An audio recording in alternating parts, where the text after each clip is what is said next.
Insonlar ko'p narsani xohlagandek ko'rinadi. Pul, mashina, uy, obro', mashhurlik. Lekin savol shunda, ular chindan ham shularni xohlashyaptimi?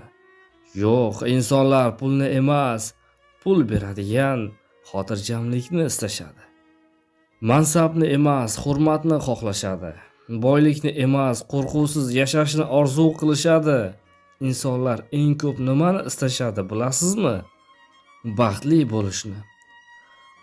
Ammo baxt hamma uchun turlicha.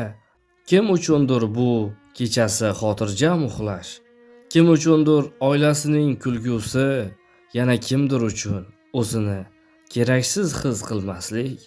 Insonlar sevilishni xohlashadi.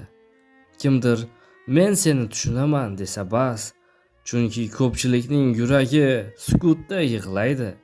Insonlar qadrli bo'lishni xohlashadi, eshitilishni, e'tirof etilishni va eng muhimi, sen bejiz yashamayapsan degan birgina gapni va eng muhimi, insonlar hayotining ma'nosi borligiga ishonishni istashadi. Shuning uchun pul izlaydi, sevgi izlaydi, aslida esa o'zini topishni izlaydi. Agar inson o'zini topsa, pul ham keladi, sevgi ham keladi, xotirjamlik ham keladi. Shuning uchun savolni o'zgartiring. Men nimaga yetishmayapman emas, men kimman va nimani his qilishni xohlayapman.